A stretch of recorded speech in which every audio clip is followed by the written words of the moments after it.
স্বামী থাকার পরেও আমি অন্য পুরুষের সাথে যেভাবে কাজ করি কারণ অন্য পুরুষ সাথে কাজ করার মজাই আলাদা। তো বন্ধুরা, যদি গল্পটি সম্পূর্ণ শোনেন আপনাদের মেশিন দিয়ে পানি চলে আসবে, আপনারা হাতের কাজ করতে বাধ্য হবেন, তাই হাতের কাজ করার আগে হাতের কাছে টিস্যু রাখবেন। আমি চুল খোলা রেখে বাস স্টপের দিকে হেঁটে চললাম। সকালের সময় ছিল, ভিড় তার চরমে পৌঁছেছিল। বাস এল এবং আমি উঠে গেলাম। আমি ইচ্ছে করে মাঝখানে দাঁড়ালাম, সেখানে যেখানে মানুষ একে অপরের সাথে সবচেয়ে বেশি ধাক্কা খায়। আমার চারপাশে মানুষ ছিল, কেউ অফিসে যাচ্ছিল, কেউ বাজারে। বাস চলতে শুরু করল এবং ভিড়ে ধাক্কাধাক্কি শুরু হয়ে গেল। ঠিক তখনই একটি ছেলে আমার পাশে দাঁড়াল। সে সম্ভবত কলেজের ছাত্র ছিল, লম্বা, পাতলা এবং তার শার্ট থেকে হালকা পারফিউমের গন্ধ আসছিল। বাসটি একটি তীব্র বাঁক নীল এবং সে আমার পিছনে আটকে গেল এবং সে ধীরে ধীরে বলল, হ্যালো বন্ধুরা, আমার নাম রেশমা। বয়স ঠিকঠাক বলবো না, কিন্তু এতটুকু বলতে পারি যে আমি এখন সেই মোডে আছি যেখানে যৌবন তার পূর্ণ রঙে থাকে। লোকেরা আমার সম্পর্কে কী ভাবে তা আমি জানি না, তবে হ্যাঁ, যখন আমি বাজারে শাড়ি পরে বের হই তখন অনেক চোখ আমার দিকে আটকে যায়। আমার চোখ বড়, কালো এবং তাদের মধ্যে একটি চমক আছে যা সম্ভবত মানুষকে আমার দিকে আকর্ষণ করে। আমার রং একদম ফর্সা, এমন যে যখন আমি লাল বা সবুজ শাড়ি পরি তখন আমার শরীর তাতে আরও বেশি ফুটে ওঠে। আমার শরীর সম্পর্কে একটু বলতে হয়, আমার কোমর পাতলা কিন্তু নিতম্ব চওড়া এবং ভরা। আমার বুক এমন যে শাড়ির পল্লু তা ঢাকতে একটু ব্যর্থ হয়। আমার চুল লম্বা, ঘন এবং কালো, আমি তা খোলা রাখি। আমার ঠোঁট গোলাপি, এবং যখন আমি হালকা হাসি দিই তখন সঞ্জয়, আমার স্বামী বলে, রেশমা, তোমার এই অদা যে কাউকে দিওয়ানা করে দিতে পারে। আমার বিয়ের 7 বছর হয়ে গেছে। সঞ্জয় একজন ভালো মানুষ, তার চাকরি ভালো, বাড়িতে কোনো অভাব নেই এবং সে আমাকে এত ভালোবাসে যে কখনো কখনো মনে হয় এর বেশি আর কি চাই। রাতগুলোও ঠিক তেমনি হয় যেমন একজন নারী তার স্বামী থেকে চায়, গরম, ভালোবাসায় ভরা এবং সম্পূর্ণ। কিন্তু একদিন যখন আমি আমার মায়ের বাড়ি থেকে ফিরছিলাম, মায়ের অসুস্থতার কারণে আমি 2 দিন সেখানে থাকলাম। সঞ্জয় বলেছিল, রেশমা, তাড়াতাড়ি আসো, বাড়ি খালি লাগে তোমার ছাড়া। আমি হেসে বললাম, এ তো 2 দিনের ব্যাপার। কিন্তু সেদিন যখন আমি ফিরে আসছিলাম তখন এমন কিছু ঘটল যা আমার মাথায় গেঁথে গেল। আমি বাস ধরলাম, দুপুরের সময় ছিল এবং বাসে এত ভিড় যে পা রাখার জায়গা ছিল না। আমি একটি হালকা নীল রঙের শাড়ি পরেছিলাম যা আমার শরীরে লেপ্টে থাকত না কিন্তু হাওয়ায় হালকা হালকা উড়ত। আমি একটি সিটের পাশে দাঁড়িয়েছিলাম, এক হাতে লোহার রড ধরে, অন্য হাতে শাড়ির পল্লু সামলাচ্ছিলাম। বাস চলছিল এবং ভিড়ে মানুষ একে অপরের সাথে ধাক্কা খাচ্ছিল। ঠিক তখন বাস একটি ঝাঁকুনি দিল। আমার পিছনে কেউ দাঁড়িয়েছিল, সম্ভবত একজন পুরুষ, তার শ্বাস থেকে বোঝা যাচ্ছিল। তার কাঁধ আমার পিঠে ধাক্কা দিল এবং তার শ্বাস আমার কানের কাছে অনুভূত হল। সেই মুহূর্ত কয়েক সেকেন্ডের ছিল, কিন্তু আমার জন্য যেন সময় স্থির হয়ে গিয়েছিল। তার উষ্ণতা আমার পিঠ দিয়ে আমার সমস্ত শরীরে ছড়িয়ে পড়ল, আমার হাত ঠান্ডা হয়ে গেল এবং শ্বাস যেন থেমে গেল। আমি ফিরে তাকাইনি, সম্ভবত ভয় ছিল, সম্ভবত লজ্জা। কিন্তু সেই অনুভূতি আমার ভিতরে কোথাও গভীরে নেমে গেল। বাস আবার চলতে শুরু করল এবং সেই ব্যক্তি আমার পিছনে দাঁড়িয়ে রইল। তার উপস্থিতি আমি অনুভব করছিলাম, যদিও সে আবার আমাকে স্পর্শ করেনি। আমি নিজেকে বললাম, রেশমা, এ কি হচ্ছে? কিন্তু আমার হৃদয় অন্য কথা বলছিল। তার শ্বাসের উষ্ণতা, তার কাঁধের হালকা চাপ, এইসব আমার মাথায় বারবার ঘুরছিল। যখন আমার স্কপেল, আমি নেমে গেলাম। বাসের জানালা থেকে আমি তার দিকে তাকানোর চেষ্টা করলাম, কিন্তু ভিড়ে সে কোথায় হারিয়ে গিয়েছিল। আমি বাড়ির দিকে হেঁটে চললাম, কিন্তু আমার মন সেই মুহূর্তে আটকে গিয়েছিল। যখন আমি বাড়ি পৌঁছলাম, সঞ্জয় দরজা খুল, সে আমাকে জড়িয়ে ধরে জিজ্ঞাসা করল, যাত্রা কেমন ছিল? আমি হালকা হেসে বললাম, ঠিক ছিল। তার বাহুতে সেই উষ্ণতা ছিল, সেই ভালোবাসা যা সবসময় আমাকে শান্তি দেয়া। আমরা একসাথে খাবার খেলাম, সঞ্জয় মায়ের স্বাস্থ্য সম্পর্কে জিজ্ঞাসা করল, আমি উত্তর দিলাম, কিন্তু আমার মাথা কোথাও অন্যত্র ছিল। রাতে আমরা আমাদের ঘরে গেলাম, সঞ্জয় আমার কাছাকাছি এল, কিন্তু সেই রাতে আমার মন কোথাও অন্যত্র ছিল। আমি সেই অচেনা ব্যক্তির স্পর্শকে মনে করছিলাম, সেই হালকা ধাক্কা, সেই অচেনা উষ্ণতা। কেন এটি আমার এত ভাল লেগেছিল? সঞ্জয়ের ভালোবাসা তো সম্পূর্ণ ছিল, তবুও সেই ভিড়ের মুহূর্তটি আমার মাথা থেকে বের হচ্ছিল না। সঞ্জয় ঘুমিয়ে পড়ল, কিন্তু আমি জেগে রইলাম। আমি চোখ বন্ধ করে সেই মুহূর্তটি আবার অনুভব করার চেষ্টা করলাম। আমার শ্বাস দ্রুত হয়ে গেল, আমার হাত ধীরে ধীরে আমার শরীরে ঘুরতে লাগল। আমি নিজেকে স্পর্শ করলাম এবং সেই অনুভূতি। শুধু এতটুকু বলব যে সেই রাতে ঘুম দেরিতে এসেছিল। পরের দিন সকালে আমি উঠলাম, সঞ্জু অফিসে চলে গিয়েছিল। আমি গোসল করলাম, একটি সুন্দর গোলাপি শাড়ি পরলাম, এবার হালকা গোলাপি যা আমার রঙে খুব মানিয়েছিল। আমি আয়নায় নিজেকে দেখলাম, আবার বাস স্টপে গেলাম। এবার ইচ্ছে করে সকালের সময় বেছে নিলাম অফিসে যাওয়ার ভিড়। বাস এল এবং আমি উঠে গেলাম, ভিড়ে ধাক্কাধাক্কি হচ্ছিল। আমি ইচ্ছে করে মাঝখানে দাঁড়িয়ে গেলাম যেখানে মানুষ সবচেয়ে বেশি ধাক্কা খায়। তখনই একটি হাত আমার কোমরের কাছে স্পর্শ করল। সেটা সম্ভবত ভুলে হয়েছিল, হয়তো কেউ ব্যাগ সামলাচ্ছিল। কিন্তু আমার জন্য সেটা যেন বিদ্যুতের ঝটকা ছিল। আমার ঠোঁট শুকিয়ে গেল এবং শ্বাস দ্রুত হয়ে উঠল। আমি চোখ বন্ধ করে সেই মুহূর্তটা অনুভব করলাম। সেই হাত সরে গেল, কিন্তু তার স্পর্শ আমার শরীরে থেকে গেল। যখন আমি বাড়ি ফিরলাম, আমার হৃদয় দ্রুত স্পন্দিত হচ্ছিল। সঞ্জয়, আমার স্বামী, আমাকে সব দিক দিয়ে খুশি রাখত। তবুও জানি না কেন সেই অচেনা উত্তাপ আমাকে বারবার টানছিল। সেই দিনের পর আমি নিজেকে বোঝানোর অনেক চেষ্টা করলাম। আমি ভেবেছিলাম, রেশমা, এসব কি হচ্ছে? তোমার বাড়ি, তোমার স্বামী, সব কিছুই তো পেয়েছ। তাহলে এই অস্থিরতা কেন? কিন্তু আমার মন আমার কথা মানছিল না। সেই অনুভূতি, সেই হালকা চাপ, সেই অচেনা শ্বাস প্রতি রাতেই আমার মনে পড়ত। অবশেষে আমি সিদ্ধান্ত নিলাম, আমি সেই অনুভূতি আবার অনুভব করব। কয়েকদিন আমি নিজেকে বাড়ির কাজে ব্যস্ত রাখার চেষ্টা করলাম। সকালে উঠে সঞ্জয়ের জন্য নাস্তা বানাতাম, বাড়ি সামলাতাম। কিন্তু যখনই আমি একা থাকতাম, আমার মস্তিষ্ক সেই বাসের দিকে ছুটে যেত। একদিন আমি সাহস জোগাড় করলাম। আমি একটি হালকা শাড়ি পরলাম, এবার সাদা, যাতে সোনালি কিনারা ছিল। সেই শাড়ি আমার শরীরে এমনভাবে লাগছিল যে আমার কোমর এবং নিতম্বের গঠন হালকা করে ফুটে উঠছিল। আমি চুল খুলে রেখে বাস স্টপের দিকে হেঁটে গেলাম। সকালের সময় ছিল, ভিড় ছিল চরমে। বাস এল এবং আমি উঠে গেলাম। আমি ইচ্ছে করে মাঝখানে দাঁড়ালাম, যেখানে মানুষ একে অপরের সাথে সবচেয়ে বেশি ধাক্কা খায়। আমার চারপাশে মানুষ ছিল, কেউ অফিসে যাচ্ছিল, কেউ বাজারে। বাস চলতে শুরু করল এবং ভিড়ে ধাক্কাধাক্কি শুরু হল। তখনই একটি ছেলে আমার পাশে দাঁড়াল। সে সম্ভবত কলেজের ছাত্র ছিল, লম্বা, পাতলা এবং তার শার্ট থেকে হালকা পারফিউমের গন্ধ আসছিল। বাস একটি তীব্র বাঁক নিল এবং সে আমার পিছনে এসে ধাক্কা খেল। তার বুক আমার পিঠে স্পর্শ করল, তার শ্বাস আমার কানের কাছে ছিল এবং তার উত্তাপ আমার শরীরে প্রবেশ করল। আমার হাতে শিহরণ ছুটে গেল। আমি ফিরে তাকালাম না, কিন্তু আমার চোখ বন্ধ হয়ে গেল। সেই মুহূর্ত কয়েক সেকেন্ডের ছিল, কিন্তু আমার জন্য যেন এক অনন্তকাল। সে নিজেকে সামলে নিল এবং একটু পিছে সরে গেল, কিন্তু তার উপস্থিতি আমার কাছে থেকে গেল। আমি ভেবেছিলাম, এ কি জাদু? আমার ঠোঁট শুকিয়ে গিয়েছিল এবং আমার হৃদয় দ্রুত স্পন্দিত হচ্ছিল। বাস যখন থামল, আমি নেমে গেলাম। আমি সেই ছেলেটির দিকে তাকানোর চেষ্টা করলাম, কিন্তু সে ভিড়ে হারিয়ে গিয়েছিল। আমি বাড়ির দিকে হাঁটতে লাগলাম, কিন্তু আমার মন সেই মুহূর্তে আটকে গিয়েছিল। সেই দিন বাড়ি পৌঁছে আমি আয়নায় নিজেকে দেখলাম। আমার গাল লাল হয়ে উঠছিল এবং আমার চোখে একটি চমক ছিল যা আগে ছিল না। সঞ্জয় যখন অফিস থেকে ফিরল, সে আমাকে জড়িয়ে ধরল। সে বলল, রেশমা, আজ তুমি কিছুটা আলাদা লাগছ। ও আমি হেসে কথা এড়িয়ে গেলাম। রাতে আমরা আমাদের ঘরে গেলাম। সঞ্জয় আমার কাছাকাছি এল, তার উত্তাপ আমার জন্য সেই মুহূর্তটিকে সবসময় বিশেষ করে তুলত। তার ভালোবাসা, তার উত্তাপ। কিন্তু সেই রাতে আমার মন কোথাও অন্যত্র ছিল। আমি সেই ছেলেটির স্পর্শ মনে করছিলাম, তার পারফিউমের গন্ধ, তার হালকা চাপ। সঞ্জয় আমার কাছাকাছি ছিল, কিন্তু আমার মন সেই অচেনা ছেলেটির কাছে ছিল। সঞ্জয় ঘুমিয়ে পড়ল, কিন্তু আমি জেগে রইলাম। আমি বিছানে পাশ ফিরতে লাগলাম, আমার শ্বাস দ্রুত হচ্ছিল। আমি সেই মুহূর্তটিকে আবার অনুভব করার চেষ্টা করলাম, তার উত্তাপ, তার শ্বাস। শুধু এতটুকু বলবো, সেই রাতে ঘুম আমার থেকে দূরে ছিল। এরপর এটা আমার অভ্যাসে পরিণত হল।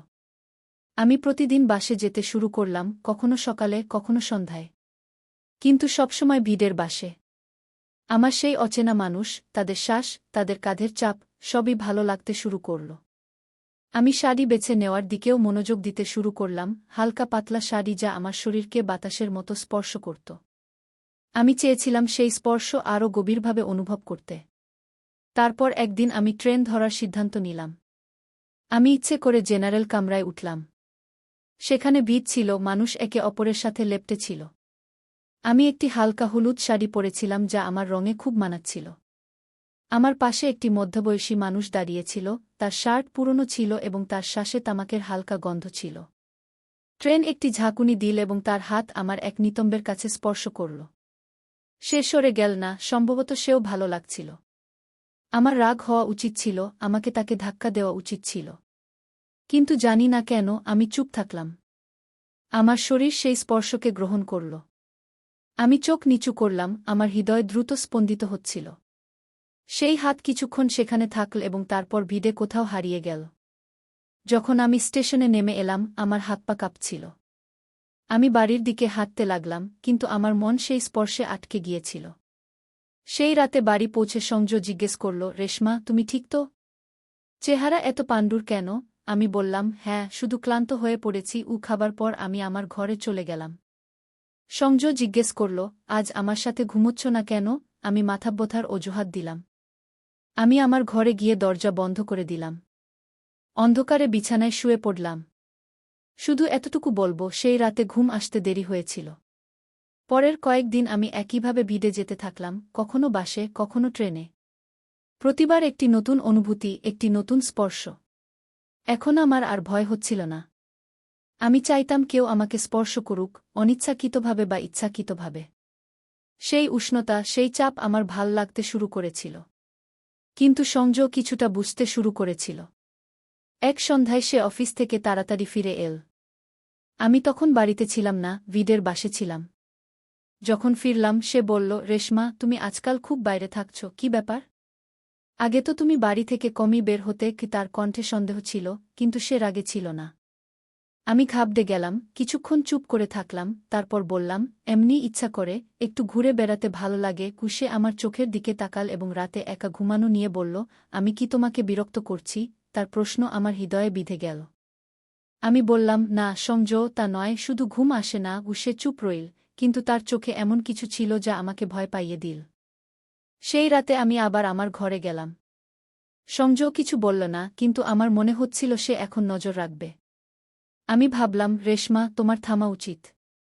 কিন্তু আমার মন প্রস্তুত ছিল না। সেই নেশা আমার ভেতর এত গভীরে প্রবেশ করেছিল যে আমি তা ছাড়তে পারছিলাম না। পরের দিন আমি আবার বেরিয়ে পড়লাম। এবার আমি একটি লাল শাড়ি পরেছিলাম, পাতলা ও চকচকে। আমি বাসে উঠলাম, ভিড়ে একটি যুবক আমার পাশে দাঁড়িয়েছিল। তার শার্টের হাতা আমার হাতাকে স্পর্শ করছিল। বাস থামল এবং তার হাত আমার কোমরে হালকা করে লেগে গেল। সে ক্ষমা চাইতে লাগল, কিন্তু আমি তাকে থামিয়ে দিলাম। কোনো সমস্যা নেই, আমি হালকাভাবে বললাম। আমার ঠোঁটে একটি হাসি ছিল এবং আমার হৃদয়ে একটি ঝড়। যখন বাড়ি ফিরলাম, সংজয় আগে থেকেই বাড়িতে ছিল। সে বলল, রেশমা, তোমার মুখ আজ আবার লাল কেন? তুমি ঠিক আছ তো? আমি হেসে বললাম, হ্যাঁ, শুধু গরম ছিল বাইরে, কিন্তু আমার মনে হচ্ছিল সে আমার কথায় বিশ্বাস করছে না। সংজয়ের সন্দেহ এখন স্পষ্ট হয়ে উঠছিল। সে আমাকে প্রশ্ন করত, আমার চোখে উত্তর খুঁজত, কিন্তু আমি প্রতিবার অজুহাত দিয়ে কথা এড়িয়ে যেতাম। আমার মনে হচ্ছিল সে শীঘ্রই সত্যি জানতে পারবে। কিন্তু তার আগেই আরও কিছু ঘটল, এমন কিছু যা আমার জীবনকে চিরতরে বদলে দিল। একদিন আমি আবার বেরিয়ে পড়লাম। সেই দিন আমি একটি গাঢ় নীল রঙের শাড়ি পরেছিলাম, পাতলা ও মসৃণ, যা আমার দেহে ঢেউ খেলছিল। আমার চুল খোলা ছিল এবং আমি হালকা মেকআপ করেছিলাম, কাজল ও হালকা লিপস্টিক। আমি আয়নায় নিজেকে দেখে হেসেছিলাম। আমার ভেতর একটি অদ্ভুত অস্থিরতা ছিল, যেন কিছু বড় ঘটতে চলেছে। আমি সেই দিন ট্রেন ধরলাম, ইচ্ছাকৃতভাবে জেনারেল কামরায় উঠলাম। ভিড় ছিল, লোকেরা একে অপরের সাথে লেপ্টে ছিল। আমি মাঝখানে দাঁড়িয়ে গেলাম। আমার চারপাশে লোক ছিল, কিছু শ্রমিক, কিছু অফিসযাত্রী। ট্রেন চলতে শুরু করল এবং ধাক্কাধাক্কি শুরু হল। তখনই আমার পাশে একটি লোক দাঁড়াল। সে সম্ভবত ৩-০-৩-২ বছরের ছিল, মজবুত গড়নের, সাদা শার্ট পরা। ট্রেন ঝাঁকি দিল এবং তার হাত আমার কাঁধে এসে লাগল। আমি তার দিকে তাকালাম, তার চোখে একটি চমক ছিল। সম্ভবত সে বুঝে গিয়েছিল যে আমি তাকে থামাব না। ট্রেন আবার থামল। সেই চাপ, সেই খালি উষ্ণতা আমার জন্য সেই মুহূর্তটি যেন জাদু ছিল। আমি চোখ বন্ধ করলাম এবং সেই অনুভূতিকে উপভোগ করলাম। কিন্তু সেই মুহূর্ত বেশি দিন স্থায়ী হল না। ট্রেন যখন পরের স্টেশনে থামল, কেউ আমার কাঁধে টোকা দিল। আমি চোখ খুললাম, আমার সামনে একটি সাদা ইউনিফর্ম পরা লোক দাঁড়িয়েছিল। সে বলল, ম্যাডাম, আমার সাথে নেমে আসুন। আমার হাত পা ঠান্ডা হয়ে গেল। আমি বুঝে গেলাম কিছু ভুল হয়ে গেছে। আমি ট্রেন থেকে নেমে গেলাম। সেই লোক আমাকে একটি কোণে নিয়ে গেল এবং তার ব্যাজ দেখাল। সে পুলিশ ছিল। সে বলল, ম্যাডাম, আপনি প্রতিদিন এখানে সেখানে বিডে কেন ঘুরছেন? আমাদের কিছু অভিযোগ এসেছে। লোকেরা বলছে আপনি ইচ্ছাকৃতভাবে এমন জায়গায় যাচ্ছেন। আমার হৃদয় দ্রুত স্পন্দিত হচ্ছিল। আমি বললাম, না, এমন কিছু নয়, আমি শুধু ভ্রমণ করছিলাম। কিন্তু আমার কণ্ঠ কাঁপছিল। সে আমার দিকে গভীরভাবে তাকাল এবং বলল, আপনার উপর নজর রাখা হচ্ছে। অনেক লোক আপনার আচরণে বিরক্ত। এসব কি হচ্ছে? আমি চুপ রইলাম, আমার কোনো উত্তর ছিল না। সে আমাকে থানায় যেতে বলল। পথে আমার মাথায় ঝড় বয়ে যাচ্ছিল। রেশমা, তুমি কোথায় চলে গেছ? একজন মহিলা পুলিশ অফিসার আমাকে জিজ্ঞাসাবাদ করল। আমি প্রথমে অজুহাত দিলাম, কিন্তু সে বুদ্ধিমতী ছিল। সে বলল, আমরা সব জানি। আপনার আচরণ ভুল, এটি অপরাধ, প্রকাশ্য স্থানে অশালীন আচরণ। কি আমার চোখে জল চলে এল। আমি বললাম, আমি কাউকে ক্ষতি করিনি। কিন্তু সে বলল, আপনার আচরণ অন্যদের বিরক্ত করে, এটি ভুল। তারপর পুলিশ সংজয়কে ফোন করল। যখন সে থানায় এল, তার চোখে রাগ ও ব্যথা ছিল। সে আমাকে বলল, রেশমা, এসব কি? আমি তোমার কি কমতি রেখেছিলাম? আমি চুপ ছিলাম, আমার কাছে কোনো উত্তর ছিল না। সে বলল, তুমি আমাকে ঠকিয়েছ, আমি তোমার সঙ্গে থাকতে পারি না। সেই দিন সংজয় আমাকে ছেড়ে চলে গেল। পুলিশ আমাকে কোর্টে হাজির করল। জজ আমার কথা শুনলেন, কিন্তু সব প্রমাণ আমার বিরুদ্ধে ছিল। আমাকে শাস্তি শোনানো হল 6 মাসের জেল। জেলে আমার জীবন বদলে গেল। সেখানে ছিল একাকিত্ব, ঠান্ডা দেয়াল এবং সেই নিস্তব্ধতা যা আমাকে প্রতিটি মুহূর্তে আমার ভুল মনে করিয়ে দিত। প্রথম রাতে আমি কেঁদেছিলাম, ভেবেছিলাম, রেশমা, তুমি কি করেছ? একটা নেশার পিছনে নিজের জীবন ধ্বংস করে দিয়েছ। জেলে আমাকে কঠোর পরিশ্রম করতে হতো। সারাদিন কাজ আর রাতে একা বিছানায় শুয়ে ভাবনা। আমি সংজয়কে মনে করতাম, তার বাহুর উষ্ণতা, তার ভালোবাসা, সবকিছু যা আমার ছিল আর আমি হারিয়ে ফেলেছি। আমি সেই অচেনা স্পর্শগুলোকেও মনে করতাম, কিন্তু এখন সেগুলো আমার ভালো লাগত না। সেটা একটা ভুল ছিল, একটা নেশা যা আমাকে এখানে নিয়ে এসেছে। যখন আমার শাস্তি শেষ হল, আমি বেরিয়ে এলাম। আমার কাছে এখন কিছুই নেই, না ঘর, না সংজয়, না সেই পুরনো রেশমা। আমি একা। আজ আমি এই গল্প বলছি যাতে তোমরা বুঝতে পার, প্রতিটি নেশা খারাপ নয়, কিন্তু যা তোমাকে তোমার সীমা ছাড়িয়ে নিয়ে যায়, তা বিপজ্জনক। আমি একটা অচেনা অনুভূতির পিছনে সবকিছু হারিয়েছি। এটা কোনো অপরাধ ছিল না যে আমি কাউকে আঘাত করেছি, কিন্তু এটা অপরাধ ছিল যে আমি নিজেকে, আমার সম্পর্কগুলো এবং আমার জীবন ধ্বংস করে দিয়েছি। তুমি যদি আমার জায়গায় হতে, কি করতে? হয়তো থেমে যেতে। আমি থামিনি, আর আজ তার ফল ভুগছি। আমার শিক্ষা এটাই, তোমার মনকে নিয়ন্ত্রণে রাখো। একটা ভুল পদক্ষেপ তোমাকে এমন জায়গায় নিয়ে যেতে পারে যেখান থেকে ফেরা কঠিন। আমি এখন একটা নতুন শুরু করতে চাই, কিন্তু এই দাগ আমার সঙ্গে সবসময় থাকবে। তো বন্ধুরা, এই গল্প থেকে আমরা এই শিক্ষা পাই, অপরাধ যত ছোটই হোক না কেন, তা অপরাধী থাকে এবং তার শাস্তিও মিলবেই। রেশমা ভেবেছিল সে কাউকে আঘাত করেনি, কিন্তু যা সে করছিল তা একটা অপরাধ ছিল। রেশমা অনেকবার ভেবেও ছিল যে এসব ভুল, কিন্তু সে তা উপেক্ষা করেছিল এবং নিজের জীবন ধ্বংস করে দিয়েছিল। তো বন্ধুরা, এই শিক্ষামূলক গল্পটি তোমাদের কেমন লাগলো? কমেন্ট করে জানাও। আর এমন গল্পের জন্য আমাদের চ্যানেলটি সাবস্ক্রাইব করতে ভুলো না। ধন্যবাদ।